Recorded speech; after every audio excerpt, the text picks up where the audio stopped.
오늘 하나님께서 우리에게 주시는 말씀은 마태복음 7장 13절에서 20절 말씀입니다. 마태복음 7장 13절에서 20절 말씀으로 제 성경으로는 신약성경 10페이지에서 11페이지 정도 있습니다. 제가 한 절, 여러분이 한 절, 마지막 20절을 함께 읽도록 하겠습니다. 좁은 문으로 들어가라. 멸망으로 인도하는 문은 크고 그 길이 넓어 그리로 들어가는 자가 많고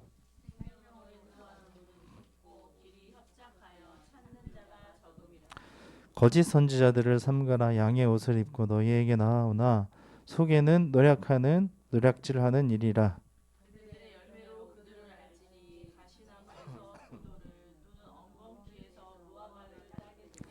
이와 같이 좋은 나무마다 아름다운 열매를 맺고 못된 나무가 나쁜 열매를 맺나니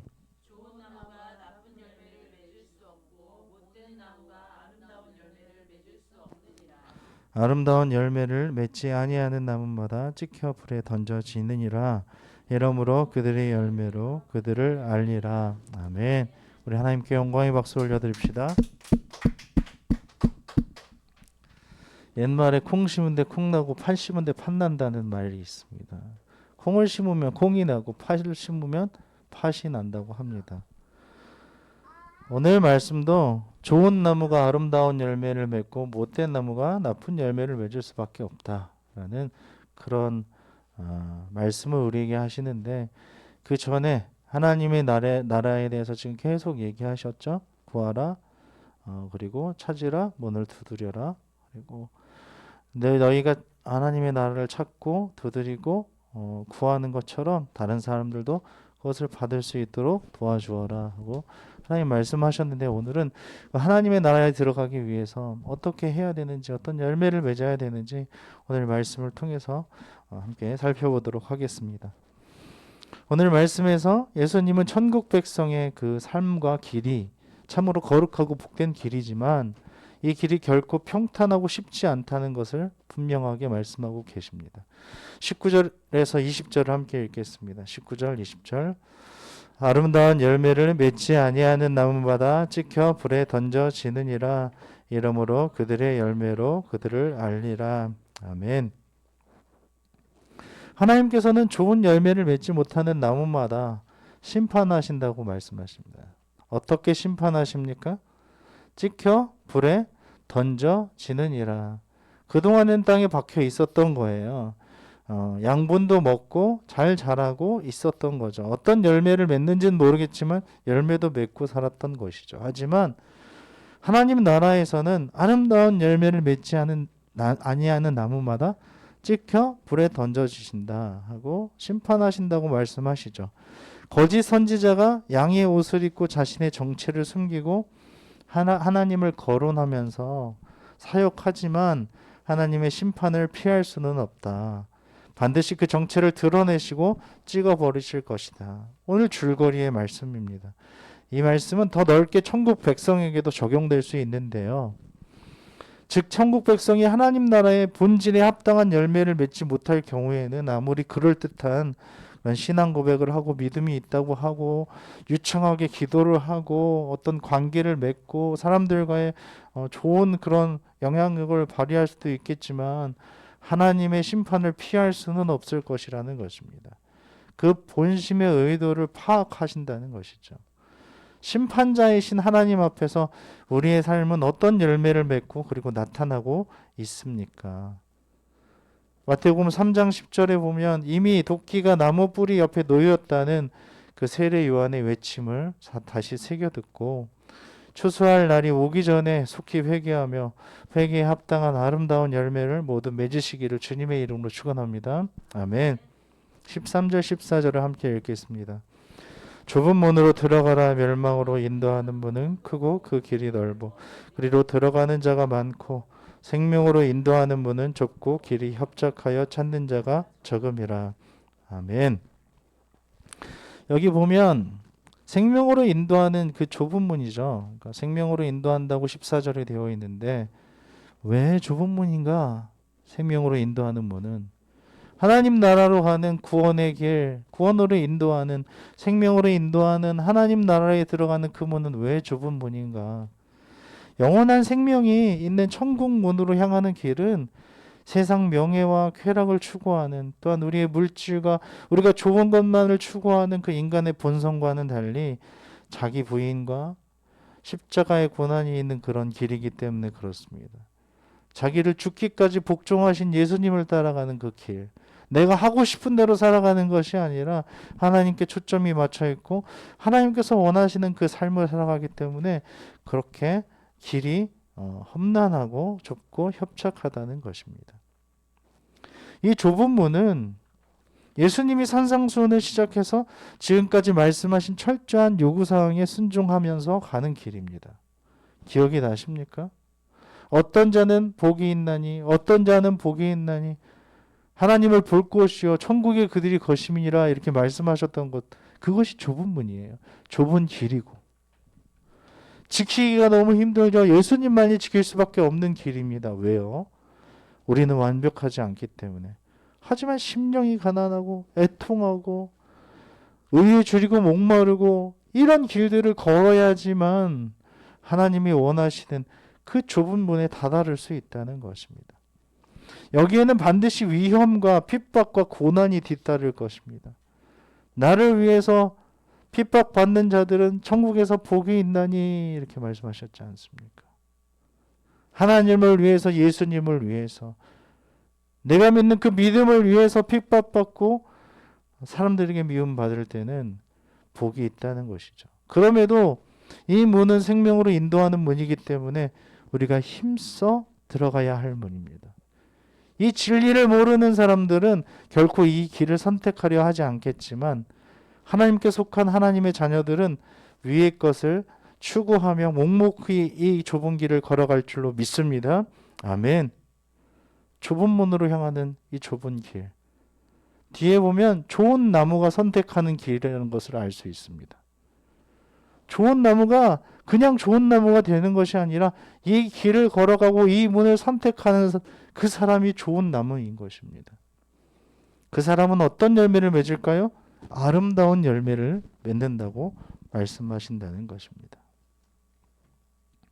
지금 우리는 어떤 문을 향하여 걸어가고 있습니까? 넓은 문으로 멸망으로 인도하는 못된 나무가 가는 길, 그 나쁜 열매를 맺는 그 길로 가고 있습니까?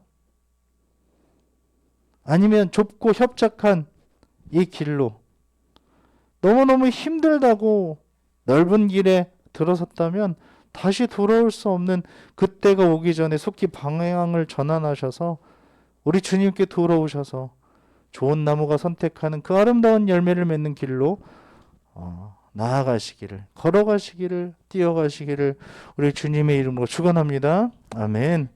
15절을 함께 읽겠습니다. 거짓 선지자들을 삼가라. 양의 옷을 입고 너희에게 나아오나 속에는 노략질하는 일이라. 아멘.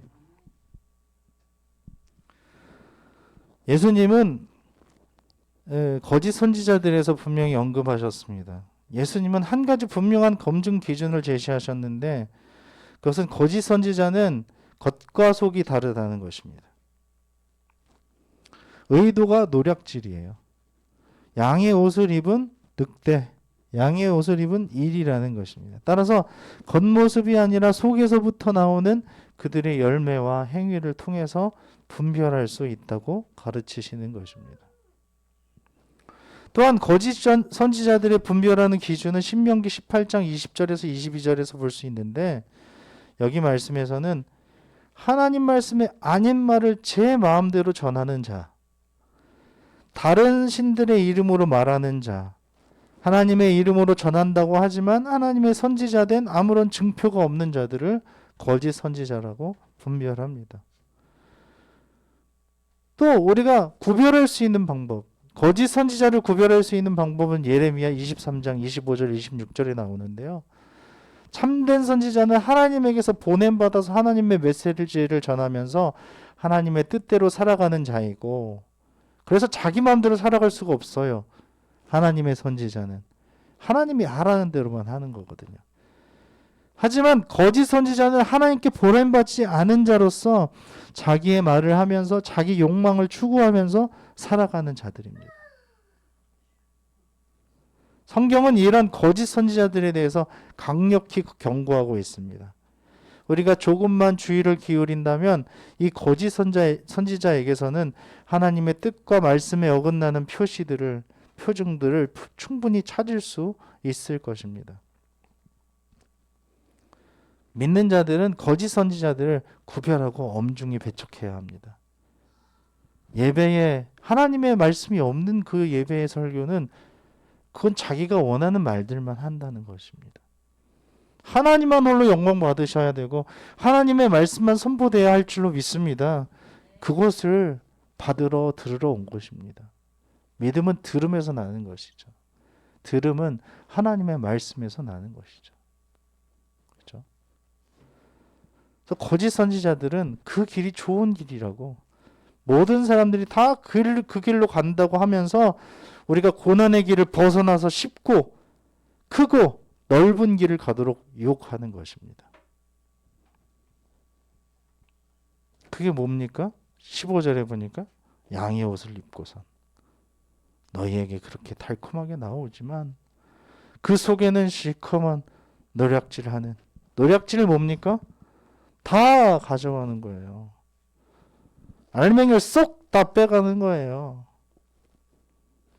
강요하는 거예요. 이거 아니면 죽습니다 하고 다 내세요 하는 거예요.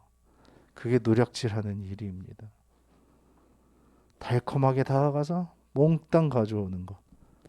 그게 거짓 선지자들이 하는 일이라는 것입니다. 이들의 솔깃한 가르침에 한순간이라도 마음을 빼앗기지 않도록 오직 참 목자이신 하나님의 말씀에 귀 기울이시기 바랍니다. 양으로 생명을 얻게 하고 더 풍성히 얻게 하시는 그 목자이신 예수님의 말씀에 기울여야 된다는 것입니다.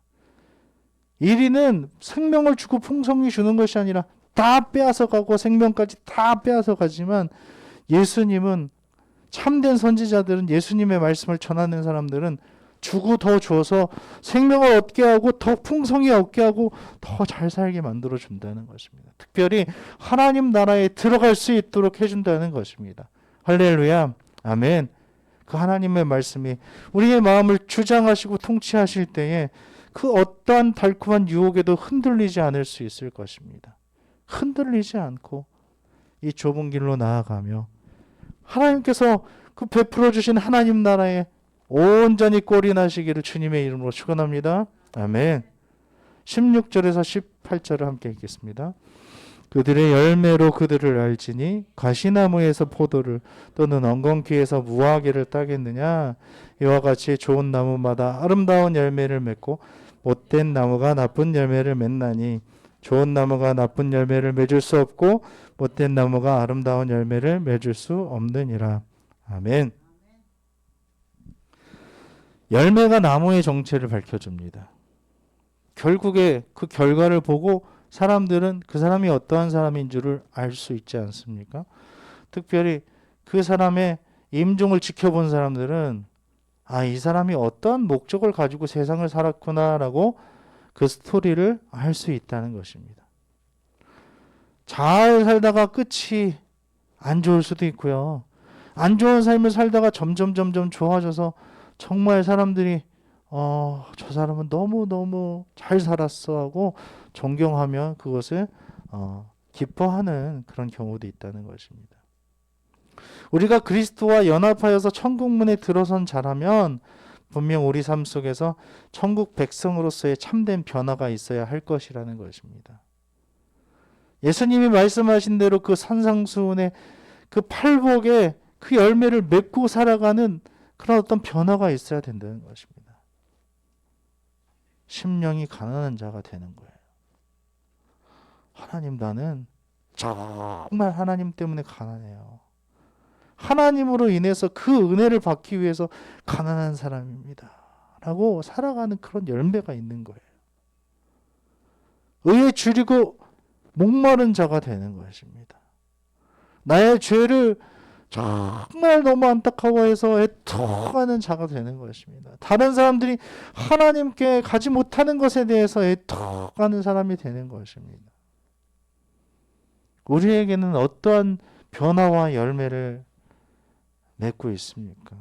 우리를 구원하신 신실한 하나님께서 우리의 정원을 가꾸셔서 우리를 다듬으시고 가지치게 해주시고 하나님 나라의 아버지 나라에 합당한 아름다운 열매를 맺게 하실 것을 기대하며 살아가는 것입니다.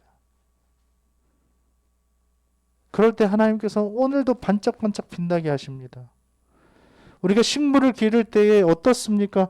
물을 주고 닦아주고 사랑한다 예쁘다 음악도 틀어주고 할 때에 무럭무럭 쑥쑥쑥 자라서 반짝반짝 빛나고 열매를 맺는 것, 꽃을 피우는 것을 우리가 볼 수 있지 않습니까? 하나님께서는 우리를 그렇게 가꾸시고 보고 계신다는 것입니다. 보라, 길가의 이 모든 꽃들이 길쌈도 하지 않고 심지도 거두지도 않지만 이렇게 솔로몬의 영광보다도 아름답지 않느냐. 내가 너희를 얼마나 사랑하는데 이렇게 아름답게 기르고 있는데 너희는 왜 모르느냐라고 말씀하시지 않습니까? 오늘도 매 순간 하나님의 말씀으로 또한 하나님의 그 천국 백성의 자녀로서 우리를 새롭게 하실 하나님을 기대하며 좁은 문을 향하여 나아가는 그 좋은 나무와 같이 좁은 길로 하나님의 열매를 맺으면서 아름답게 살아가시기를 우리 주님의 이름으로 축원합니다. 아멘.